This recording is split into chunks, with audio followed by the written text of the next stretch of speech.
नमस्कार। अक्सर ऐसा होता है ना कि छोटी छोटी बातें मन को बेचैन कर देती हैं। कभी ऐसा महसूस होता है कि डर ने जैसे जकड़ लिया हो और रातों की नींद ही उड़ा दी हो। अगर ऐसा होता है तो ये कोई नई बात नहीं है। आज हम यही समझेंगे कि इस चिंता और डर की जड़ आखिर है क्या और इससे बाहर कैसे निकला जा सकता है। रिश्ते में जरा सी खटपट हो जाए या कल ऑफिस में कोई जरूरी मीटिंग हो और बस दिल की धड़कनें बढ़ने लगती हैं, पेट में एक अजीब सी बेचैनी होने लगती है, मानो कुछ बहुत ही गलत होने वाला है। और कभी कभी तो बिना किसी वजह के ही घबराहट होने लगती है। अगर ये सब जाना पहचाना लग रहा है तो ये चर्चा आपके बहुत काम आएगी।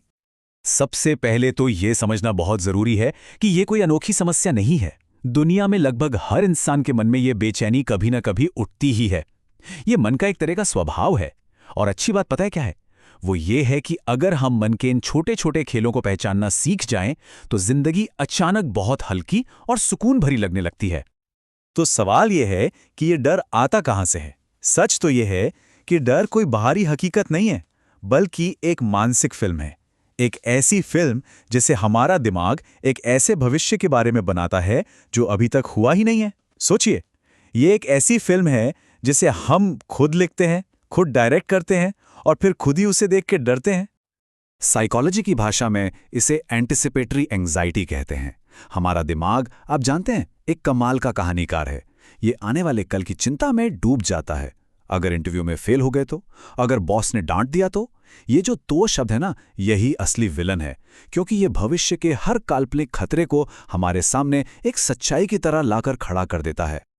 अब जरा इस स्लाइड को देखिए, ये बहुत दिलचस्प है। ये मानसिकता के फर्क को दिखाता है। देखिए, सिचुएशन एक ही है, एक एग्जाम, लेकिन एक मन डर की फिल्म चला रहा है, क्या होगा अगर, जबकि दूसरा मन सिर्फ वर्तमान पर और अपनी कोशिश पर टिका है। नतीजा, दोनों के अनुभव और परफॉर्मेंस में जमीन आसमान का फर्क आ जाता है। तो सवाल ये उठता है कि हमारा मन ये डरावनी फिल्में बनाता ही क्यों है? इसकी जड़ में एक बहुत गहरी इच्छा छिपी है, अनिश्चित भविष्य को कंट्रोल करने की इच्छा। हम चाहते हैं कि हर चीज हमारे बनाए हुए प्लान के हिसाब से ही हो। लेकिन देखिए, जिंदगी का सच तो यही है कि वो अनिश्चित है। ये प्रकृति का नियम है। एक किसान कितनी भी मेहनत कर ले, लेकिन बारिश होगी या नहीं, ये उसके हाथ में नहीं है। जब हम इस सच्चाई को स्वीकार नहीं कर पाते और हर चीज की गारंटी चाहते हैं, तभी तनाव पैदा होता है। कंट्रोल का यही भ्रम सबसे बड़ा डर पैदा करता है। और इसी बात को गौतम बुद्ध ने बहुत खूबसूरती से समझाया है।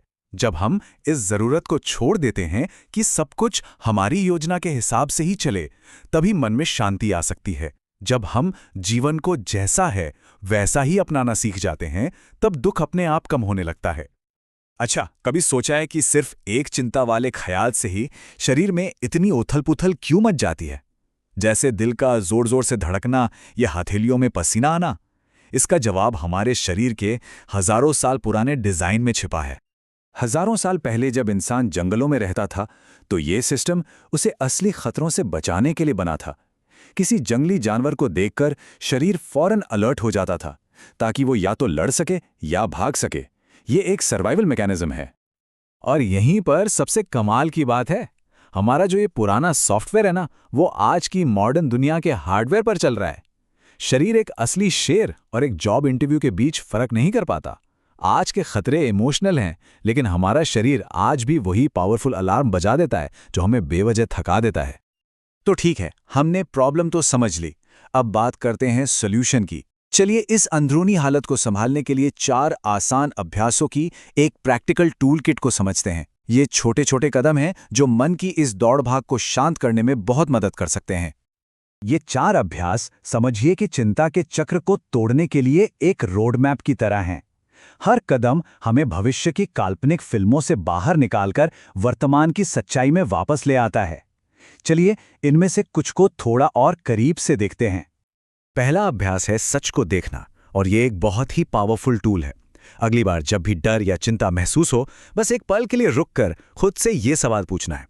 जब इस सवाल को बार बार पूछा जाता है, तो दिमाग धीरे धीरे वो काल्पनिक फिल्म बंद करना सीख जाता है और डर की पकड़ अपने आप कमजोर पड़ जाती है। दूसरा अभ्यास सांस से जुड़ा है, जो हमारे शरीर और दिमाग के बीच एक पुल की तरह है। जैसे ही घबराहट बढ़े, शरीर के उस पुराने अलार्म को बंद करने के लिए धीरे धीरे 5 सेकंड तक एक गहरी सांस अंदर भरिए। अब उस सांस को 5 सेकंड तक आराम से अंदर रोक कर रखिए। ये ठहराव बहुत ज़रूरी है। ये शरीर को सिग्नल देता है कि सब कुछ कंट्रोल में है, कोई खतरा नहीं है। और आखिर में 5 सेकंड तक धीरे धीरे सांस को पूरी तरह से बाहर छोड़ दीजिए। इस एक साइकिल को सिर्फ 3 या 4 बार दोहराने से ही शरीर का अलार्म सिस्टम शांत होने लगता है। दिल की धड़कन नॉर्मल हो जाती है और मन पर छाई धुंध भी छटने लगती है। और अब आते हैं हमारे आखिरी और शायद सबसे दमदार अभ्यास पर, अपने विचारों का साक्षी बनना। ये मेडिटेशन का सार है और ये उतना मुश्किल बिल्कुल नहीं है जितना लगता है। ये उपमा ध्यान के सार को बहुत खूबसूरती से समझाती है। हमारा लक्ष्य मन को खाली करना नहीं है, जो लगभग नामुमकिन है। लक्ष्य बस ये महसूस करना है कि विचार तो अस्थायी हैं, जो चेतना के आसमान से होकर गुजर रहे हैं। उन्हें पकड़ना नहीं है, बस दूर से देखना है, ठीक वैसे ही जैसे हम आसमान में बादलों को आते जाते देखते हैं। इसे मन की जिम की तरह समझिए।